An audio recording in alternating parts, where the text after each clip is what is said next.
네, 오늘은 성령으로 맺힌 열매 그 9번째 시간이고요. 그리스도인의 분노 조절, 온유함이라는 제목으로 말씀을 함께 나누도록 하겠습니다.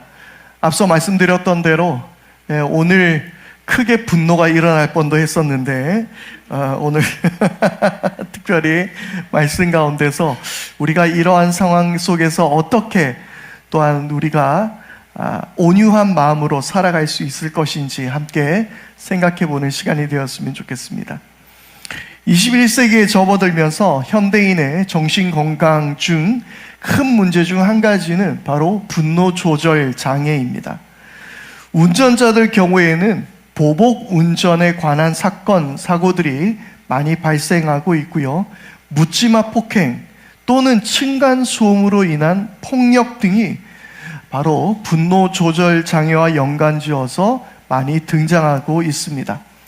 더욱 심각한 문제는 이것이 살인으로까지 이어지고 있는 심각한 사회 문제라는 것입니다.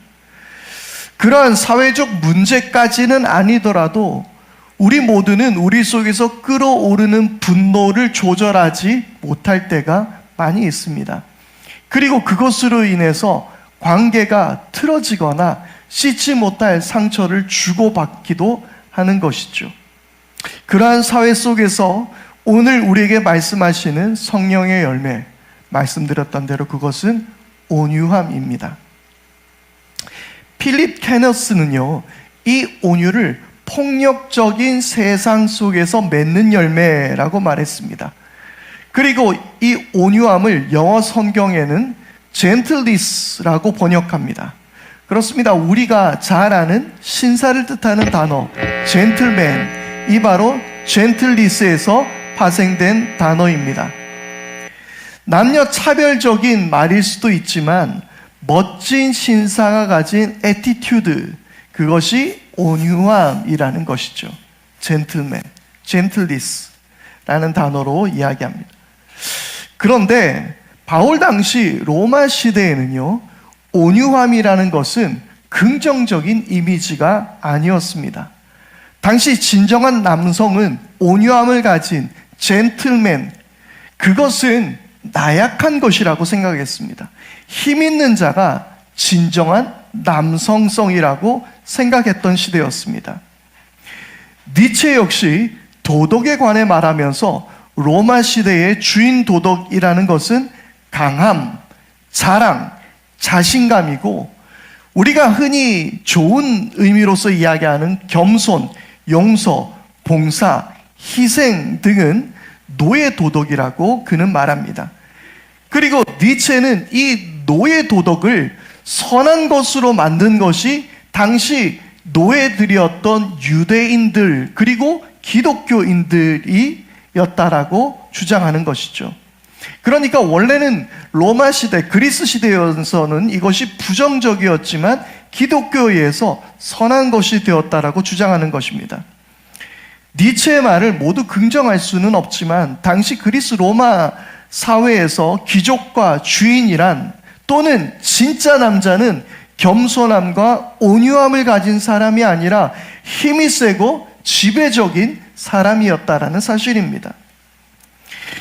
지금 세상도 겸손과 온유의 자세를 가지려 하기보다는 어떻게 보면 좀 더 힘 있는 사람, 강한 사람, 이기는 사람, 자랑하는 사람이 되고 싶어하는 마음이 우리 속에 있습니다. 그런 최근의 세상의 모습이 사람들로 하여금 이 니체 철학에 관해서 더 많은 관심을 갖게 된 것 같습니다. 그러나 하나님은 바로 이러한 힘의 세상 속에서 온유함의 열매를 맺기를 바라시는 것입니다. 먼저 성경에서 이 온유함이라는 단어는 겸손함이라는 단어와 거의 동일하게 사용됩니다. 바로 오늘 말씀에도 보니까 겸손한 사람들이 오히려 땅을 차지할 것이다 라고 이야기했는데 우리가 개역개정 성경에 보면 온유한 사람이 땅을 차지하게 될 것이다 라고 번역하고 있습니다.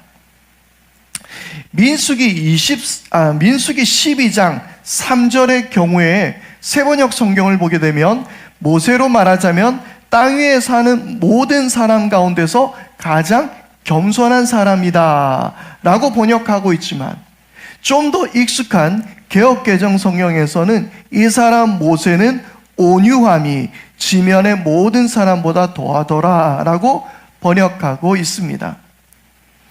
뿐만 아니라 하나님의 온유하심을 뜻할 때도 같은 단어를 사용하고 있습니다.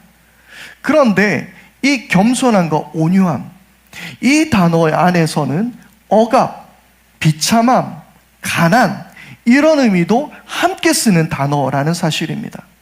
물론 때에 따라서 그에 맞게 다르게 번역해야 하는 것이 맞지만, 우리가 이 단어가 가진 그 뉘앙스를 생각해 볼 필요는 있을 것 같습니다. 이 단어는 억압하고 군림하고 지배하고 꺾는 것이 아닌 단어입니다. 그런데 여러분, 여러분의 마음속에 하나님의 온유하심에 관해서 선뜻 떠오르는 이미지가 있습니까? 아마 그런 이미지를 생각해 보기는 쉽지 않을 수도 있을 것 같습니다. 사랑과 인자하심, 신실하심, 자비와 평강의 하나님, 이런 이미지는 잘 머릿속에 떠오르지만, 그러나 온유하신 하나님에 대한 생각이 그렇게 이어지지 않는 것 같아 보이기도 합니다. 여러분들은 어떠십니까? 그러나 성경에서는 하나님의 온유하심을 증거하고 있습니다. 다윗은 하나님의 온유하심을 노래했습니다. 시편 18편 35절의 말씀인데요, 또 주께서 주의 구원하는 방패를 내게 주시며 주의 오른손이 나를 붙드시고 주의 온유함이 나를 크게 하셨나이다. 아멘. 다윗은 그의 승전가를 부르며 하나님의 온유하심이 자신을 크게 하셨다라고 말하고 있습니다. 그러면 여러분, 여기에서 크게 하셨다라는 것이 무슨 의미일까요? 주의 온유하심이 나를 크게 해주셨습니다 라고 말할 때에 이것을 새 번역에서는요, 담력을 키워주셨다로 번역하고 있습니다. 나를 크게 하셨다, 이 말은 담력을 키워주셨다라고 의미하는 거예요. 그러자 저는 이 이야기가 생각났습니다. 김동호 목사님의 이야기입니다. 목사님은 이 다윗과 골리앗의 이야기를 들려주실 때 자주 하시던 일화였는데요, 목사님의 이야기입니다. 막내가 6살 때 손을 잡고 골목길을 내려가고 있었다고 합니다. 그런데 골목 아래에서 5학년짜리 사내 아이가 올라오고 있었습니다. 막내가 그 아이를 보더니 목사님에게 일렀습니다. 아빠, 저 형아가 나 때렸어. 못 들은 척 그냥 지나가려고 했다고 합니다. 그러자 절호의 기회를 놓치는 것이 억울했던 막내가 목사님의 손을 뿌리치고 가서 5학년짜리를 발로 차주고 왔습니다. 5학년짜리는 꼼짝도 못하고 6살짜리 막내에게 차였던 것이죠. 이 목사님은 그때 이것을 깨달았습니다. 다윗이 골리앗을 어떻게 이겼는지를 깨달았던 것이죠. 그리고 이렇게 정리할 수 있었다고 합니다. 다윗은 6살, 골리앗 5학년, 하나님은 80kg. 여러분, 하나님의 온유하심은 그 다윗을 골리앗 앞에서도 쫄지 않는 용사로 만들어 주신 것입니다. 그렇다면 온유하신 하나님의 이미지를 다윗의 노래를 통해서 또렷이 그릴 수 있습니다. 주님은 나의 목자시니 내게 부족함이 없어라. 그리고 이 시편 23편 4절에서 5절 말씀은 이렇게 노래하죠. 내가 비록 죽음의 그늘 골짜기로 다닐지라도 주님께서 나와 함께 하시고 주님의 막대기와 지팡이로 나를 보살펴 주시니 내게는 두려움이 없습니다. 주님께서 내 원수들이 보는 앞에서 내게 잔치상을 차려주시고 내 머리에 기름을 부으시어 나를 귀한 손님으로 맞아주시니 내 잔이 넘칩니다. 아멘.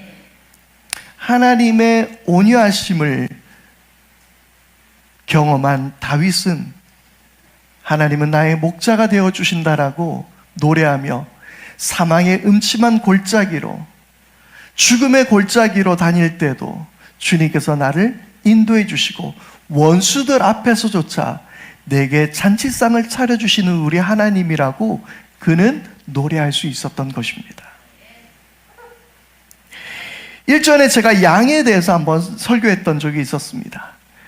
쉽게 말하면 이 양들의 무리의 특징이 있다면 오합지졸, 그리고 손이 많이 가는 짐승이라는 것입니다. 그런데 오합지졸이고 손 많이 가는 양들을 다정히 품고 인도하는 선한 목자, 바로 그 목자가 우리 하나님이라는 사실입니다. 믿으십니까? 이사야서 40장 11절은 이렇게 기록합니다. 그는 목자와 같이 그의 양떼를 먹이시며 어린 양들을 팔로 모으시고 품에 안으시며 젖을 먹이는 어미 양들을 조심스럽게 이끄신다. 여러분, 이 말씀 안에서 그 온유하신 하나님의 성품이 느껴지지 않습니까? 우리는 바로 이런 하나님의 모습을 우리는 알아야 하는 것입니다. 예전에는 잘 몰랐지만 최근에 와서 반려동물과 잘 지내기 위해서 노력이 필요하다는 것을 알게 되었습니다. 좀 잔인한 이야기이긴 하지만 예전에는 이 반려동물들이, 특히 강아지들이 말 안 들으면 무조건 때렸습니다. 있어서는 안 되는 야만스러운 문장이긴 하지만 정말 개패듯이 팼습니다. 그렇게 우리는 그런 말이 있을 정도로 이 짐승들을 함부로 대했습니다. 반려동물은 주인이 마음대로 할 수 있는, 지금은 잘 쓰지 않는 애완동물, 그냥 장난감처럼 여겼다라는 거예요. 말을 안 들으면 매로 맞아야 했습니다. 그런데 최근에 와서 동물들에게도 사람에게 인권이 있듯이 동물권이 있고, 동물에게 함부로 고통을 주거나 생명을 경시해서는 안 된다는 주장과 더불어 동물의 심리와 마음도 잘 살펴야 한다는 이야기들이 있습니다. 그렇지 않을 경우에는 마음에 병이 생겨 사람을 물기도 하고요, 또 여러 불안 증세를 보이기도 하고요, 병에 걸리기도 한다라는 것을 알게 되었던 것이죠. 그래서 반려동물을 사랑하고 잘 돌보는 보호자들은 반려동물에 대해서 굉장히 온유해집니다. 함부로 다그치거나 화를 내지 않습니다. 물론 훈육도 하지만 내 기분에 따라서 막 함부로 대하지 않습니다. 더구나 그럴 것은 말이 안 통하니 더 그러해야 하는 것입니다. 여러분, 이 이야기가 바른 예가 되었는지는 잘 모르겠지만 목자 대신 하나님을 생각하니 저는 이런 이야기들을 통해서 이 온유하신 하나님이 바로 이해가 되었습니다. 이스라엘이 이집트에 나와서 불평을 늘어놓을 때도 하나님은 마실 물을 그들에게 주셨고, 배고플 때에 하늘에서 만나가 내리게 하셨고, 하나님 이것 가지고는 안 돼요, 고기가 먹고 싶어요 라고 했더니 메추라기를 보내주셨습니다. 무엇보다 하나님은 함부로 분노하시지 않으셨습니다. 아버지가 자녀를 보살피듯 하나님은 그들을 인도하셨습니다. 신명기 1장 31절의 말씀입니다. 또한 당신들은 주 당신들의 하나님이 마치 아버지가 아들을 돌보는 것과 같이 당신들이 이곳으로 이를 때까지 걸어온 그 모든 길에서 줄곧 당신들을 돌보아 주시는 것을 광야에서 직접 보았소. 그런데 이것을 개역 개정에서 조금 더 사랑스럽게 번역합니다. 광야에서도 너희가 당하였거니와 사람이 자기의 아들을 안는 것 같이 너희 하나님께서 너희가 걸어온 길에서 너희를 안으사 이곳까지 이르게 하셨느니라. 하나님께서 자기의 자녀를 돌보듯이 그 자녀를 품에 안으시듯이 포근하게 안으셔서 인도해 주셨다라고 이야기하는 것입니다. 자녀가 말을 안 들으면 부모는 화가 나기도 하고 야단을 치기도 합니다. 하지만 자녀가 아프고 약할수록 부모는 더 큰 온유함으로 자식을 돌보게 되더라는 거예요. 자녀가 말귀를 잘 못 알아들을수록, 자녀가 아플수록, 자녀가 연약할수록 더 안타깝게 여기며 그를 온유함으로 돌보고 있더라는 거예요. 장애를 가진 자녀를 돌보는 어머니들이 얼마나 힘겹게 사는가에 대해서 우리는 여러 소식들을 들어서 그리고 매스컴을 통해서 알고 있습니다. 그 어머니들의 마음속에 안타까움이 있지만 늘 자녀를 향한 온유함이 있습니다. 하나님께서 우리처럼 말 안 듣는 우리 인간들을 돌보시기 위하여 하나님은 우리를 온유함으로 아버지가 자식을 돌보듯 그렇게 돌보아 주시는 줄 믿습니다. 시편 103편 13절에서 14절 말씀입니다. 부모가 자식을 가엾게 여기듯이 주님께서는 주님을 두려워하는 사람을 가엾게 여기신다. 주님께서는 우리가 어떻게 창조되었음을 알고 계시기 때문이며 우리가 한갓 티끌임을 알고 계시기 때문이다. 아멘. 하나님의 이러한 온유하심이 하나님의 영인 성령으로 우리에게 임하실 때에 우리는 우리의 삶 속에서 바로 이 온유함의 열매를 맺을 수 있게 되는 줄 믿습니다. 그러나 우리는 앞서 말씀드렸듯이 분노 조절 장애까지는 아니더라도 우리는 때로는 쉽게 분노하고 화를 내기도 하고 짜증을 내기도 합니다. 우리는 왜 이렇게 분노에 취약할까요? 예수님의 온유한 성품에 관해서 이야기할 때 어떤 집사님이 저에게 말씀하셨습니다.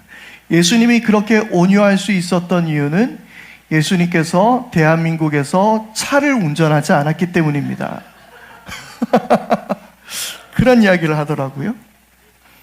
운전대를 잡아본 사람들은 내가 이렇게 온유한 사람이 아니구나 라는 것도 아마 한 번씩 깨닫게 될 것 같기도 합니다.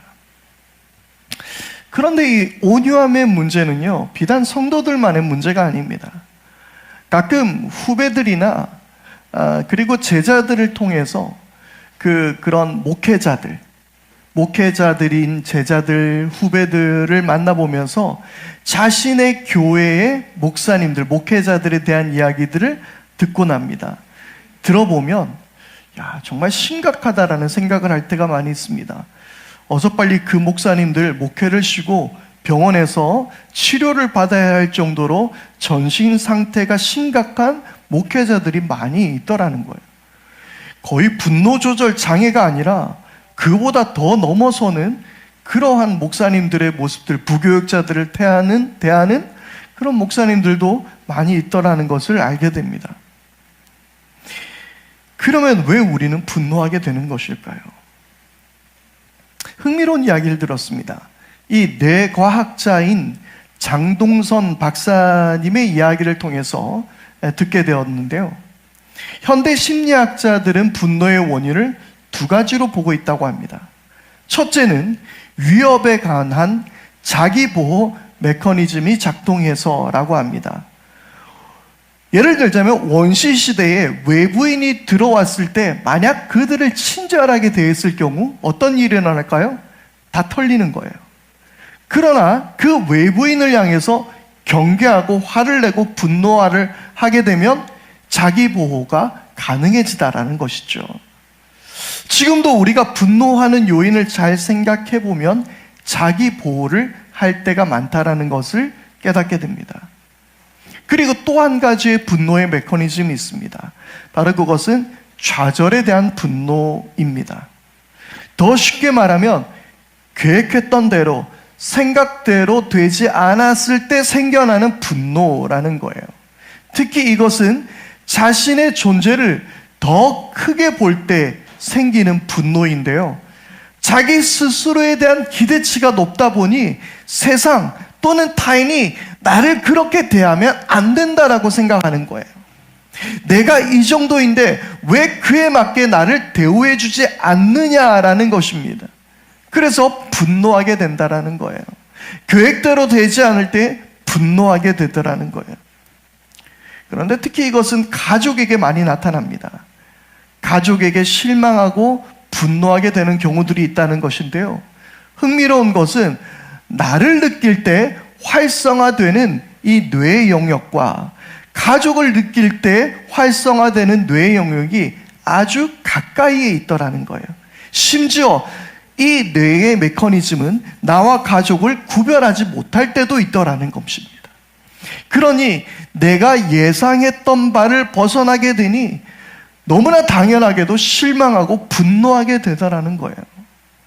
왜 자녀와 부모 사이에 화를 서로가 내기도 하고, 왜 남편과 아내가, 우리는 가족 안에서 형제들이 왜 분노하게 되는지 우리는 그것을 통해서 이해할 수 있는 거예요. 내 팔다리가 예상대로 안 움직이는 것과 같은 감정을 가지게 되는 것이죠. 그래서 분노하게 되더라는 것입니다. 그래서 이 분노를 컨트롤하기 위해 내가 어떤 포인트에 분노하는가, 또 분노하게 될 때 내 상태는 어떠한가를 잘 점검해야 한다라는 것입니다. 성경은 분노를 참는 것에 대해 이렇게 말씀합니다. 노하기를 더디하는 사람은 용사보다 낫고 자기의 마음을 다스리는 사람은 성을 점령한 사람보다 낫다. 아멘. 여러분, 우리의 분노를 컨트롤해야 하는 이유, 노하기를 더디하는 사람은 힘이 센 용사, 모든 것을 지배하는 용사보다 더 낫다라고 이야기하는 것입니다. 성을 점령하기 위해서는 피 터지는 전쟁이 필요합니다. 그러나 자기의 마음을 다스리는 사람은 그런 성을 점령하는 사람보다 더 낫다라고 성경은 말하고 있는 것입니다. 여러분, 그러면 먼저 위협에 관한 자기 보호로 나타나는 분노에 대해서 우리는 어떻게 해야 할까요? 바로 그것은 하나님을 신뢰하는 습관을 가져야 하는 것입니다. 그리고 하나님께서 판단하시기를 우리는 맡겨드려야 하는 것입니다. 시편에 수많은 불평과 불만 그리고 탄식의 내용들이 담겨져 있습니다. 우리는 시편이 주로 하나님을 향한 찬양의 고백들, 감사의 고백들이 넘쳐날 거라고 생각하고 있지만 시편의 3분의 2가량은 탄식에 관한 내용입니다. 시편의 기자들은 자기의 분노를 가지고 하나님께 간 것입니다. 분노를 하나님께 가지고 가지 못했을 때에 문제가 생겨나더라는 거예요. 가인이 그러했고 사울이 그러했습니다. 그들은 분노를 하나님 앞에 가져가지 못했습니다. 그리고 분노를 있는 그대로 표출함으로 그의 인생이 망하게 되었던 것이죠. 그리고 그러한 탄원의 시들, 그런 불평과 불만으로 가득한 시들의 마지막은 늘 찬양의 고백으로 끝이 나고 있었습니다.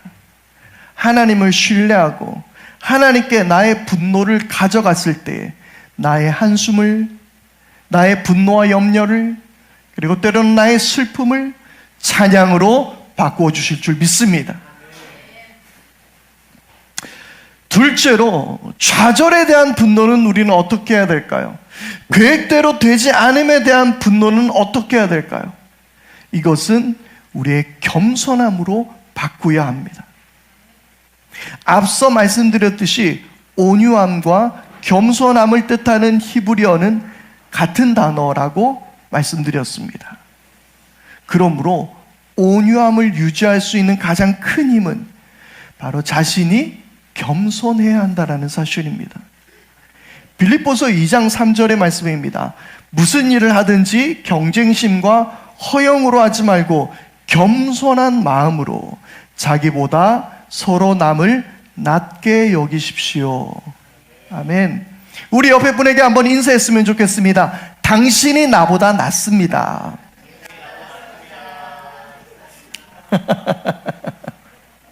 네가 나보다 낫다. 네. 크리스토퍼 라이트는 이렇게 말합니다.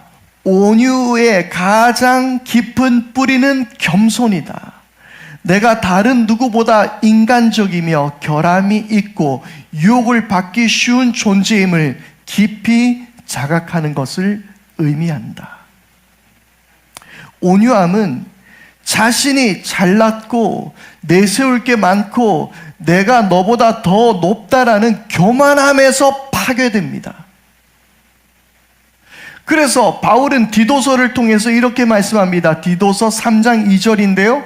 또 아무도 비방하지 말고 싸우지 말고 관용하게 하며 언제나 모든 사람에게 온유하게 대하게 하십시오. 고린도전서 4장 21절에는 이렇게 말합니다. 여러분은 무엇을 원합니까? 내가 채찍을 들고 여러분에게로 가는 것이 좋겠습니까? 그렇지 않으면 사랑과 온유한 마음을 가지고 가는 것이 좋겠습니까? 여러분은 상대를 어떻게 대하겠습니까? 채찍으로 대하겠습니까? 내가 너보다 위에 있으니 나는 너를 가르쳐야겠어. 내가 너를 때려서라도 깨닫게 해야겠어. 내가 맞으니까 저 사람은 틀렸어 라고 이야기하며 비방하며 싸우며 우리는 그렇게 일들을 처리해갈 때에 온유함은 깨어지게 되는 것입니다. 우리들의 겸손한 마음이 그래, 네가 나보다 낫다 라고 고백할 수 있을 때에 우리에게 있어서 온유함으로 살아갈 수 있게 만든다라는 것입니다. 한 번쯤 그렇게 생각해 보는 것 좋을 것 같습니다. 차들이 무리하게 끼어들었을 때에 그래, 네가 나보다 낫다. 네 운전 잘한다. 대부분 우리가 운전하면서 싸우게 되는 것은요, 이유가 뭐예요? 다 나는 운전에 문제가 없다라고 생각하는 거예요. 나는 똑바르게 운전하고 있는데 네가 문제야. 모든 운전자들이 다 그 마음으로 운전을 합니다. 그러니 분노가 쌓이는 거예요. 여러분, 우리 속에서 그 분노를 컨트롤할 수 있어야 되는 것입니다. 저 역시도 가끔 우리 가족들로부터 분조장이 아니냐라는 말을 들을 정도입니다. 분노 조절 장애를 이야기하죠. 그런데요, 제가 화를 냈던 경우, 제가 분노했던 경우를 돌아보면 별것 아닌 일들도 많이 있고요. 그리고 저의 교만함이 있었고요. 내 뜻대로 살려는 고집이 있었던 경우가 대부분이었습니다. 한번 여러분들을 돌아보십시오. 우리 속에서 온유함이 깨어졌을 때에 우리는 어떠한 상태였습니까? 내가 분노하게 되었을 때에 여러분들의 감정 상태는 어떠했습니까? 무엇이 그토록 여러분을 분노하게 했습니까? 그래도 내가 임마 니보다 낫다, 이 생각이 아니었습니까? 때론 우리의 계획이 무너지고 내 뜻대로 되지 못하는 것들에 대해서 나는 분노하고 있지는 않았습니까? 그 분노를 하나님께 가져가서 하나님, 이것 때문에 속상했어요 라고 말하기보다 내 손으로 먼저 해결하고 싶으셨던 것은 아니었습니까? 여러분의 모든 삶 가운데서 이 모든 분노가 온유함으로 이겨내갈 수 있는 여러분 모두가 될 수 있기를 바랍니다. 말씀을 마무리하겠습니다. 말씀을 준비하면서 김병삼 목사님의 이야기를 한번 듣게 되었는데요. 이 김병삼 목사님은 늘 자기가 분노에 차오를 때마다, 화가 날 때마다 했던 행동이 있었다고 했습니다.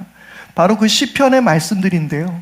이 시편은 그 분노가 있을 때마다 하나님께 드렸고 그것이 찬양으로 이어지게 되었다라는 거예요.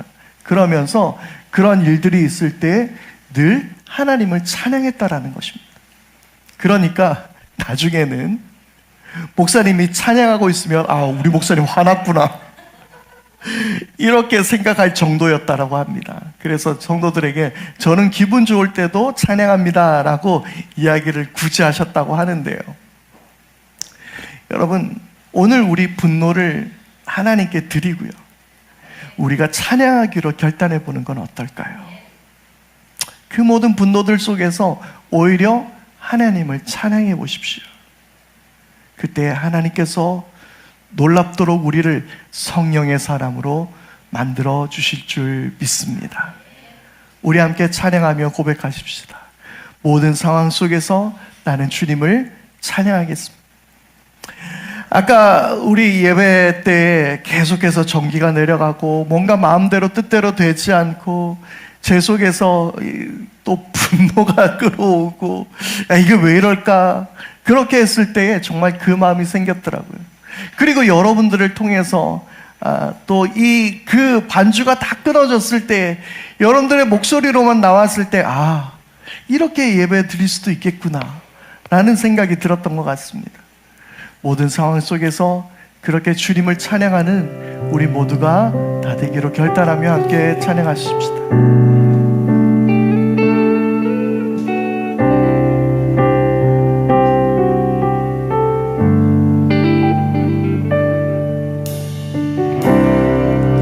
모든 상황 속에서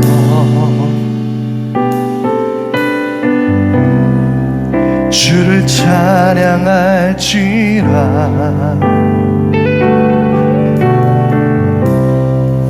주는 너의 큰 상급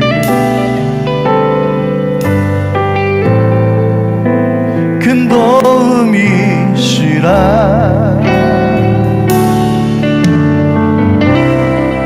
주의 얼굴 구하네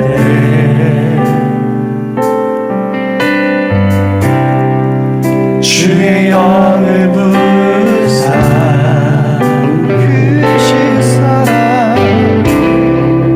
크신 사랑 안에서 우리는 주님을 바라볼 것입니다. 주를 보게 하소서.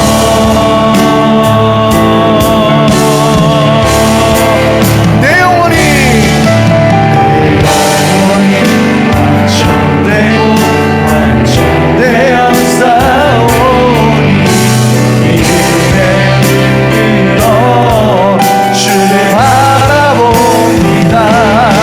내 영혼이 완전되고 완전되어 싸우니 믿음의 눈으로 주를 바라봅니다. 다시 한번 모든 상황 속에서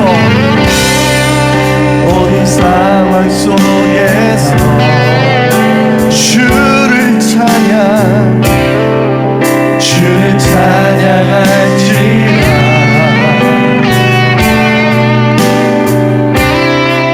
주는 너의 큰 상급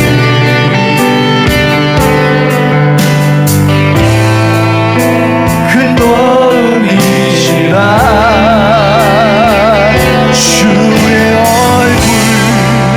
주의 얼굴 구하네 성령을 우리에게 부으십시오.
살아가기를 원합니다.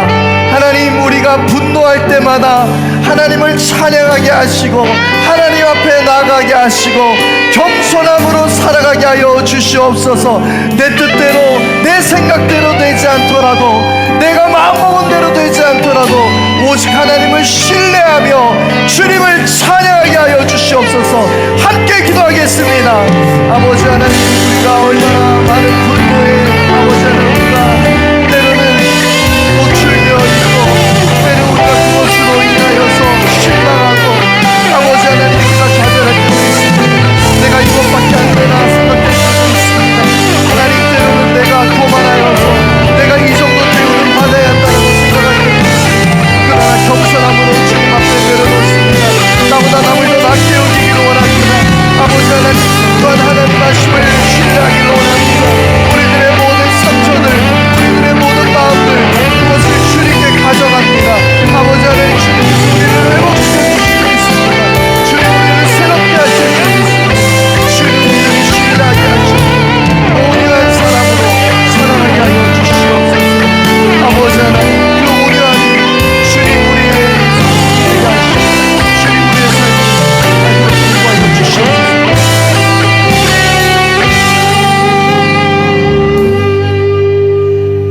여호와는 나의 목자시니 내가 부족함이 없습니다 라고 노래했던 것처럼, 내가 죽음의 골짜기에서도 내가 두려워하지 않을 것은 주님께서 나와 함께 하심이라고 노래했던 것처럼 주님의 온유하심으로 우리를 인도하여 주시는 줄 믿습니다. 늘 하나님을 신뢰하게 하여 주시옵고, 또한 아버지 하나님, 우리가 겸손하여서 나보다 남을 더 낮게 여기고 서로를 섬김으로 온유함의 열매를 맺어가게 하여 주옵소서. 우리 이 시간, 우리 믿음의 신앙의 고백들의 고백을 따라 우리도 함께 사도신경으로 우리의 신앙을 고백하오니, 나는 전능하신 아버지 하나님, 천지의 창조주를 믿습니다. 나는 그의 유일하신 아들 우리 주 예수 그리스도를 믿습니다. 그는 성령으로 잉태되어 동정녀 마리아에게서 나시고 본디오 빌라도에게 고난을 받아 십자가에 못 박혀 죽으시고 장사된 지 사흘 만에 죽은 자 가운데서 다시 살아나셨으며 하늘에 오르시어 전능하신 아버지 하나님 우편에 앉아 계시다가 거기로부터 살아있는 자와 죽은 자를 심판으로 오십니다. 나는 성령을 믿으며 거룩한 공교회와 성도의 교제와 죄를 용서받는 것과 몸의 부활과 영생을 믿습니다. 아멘.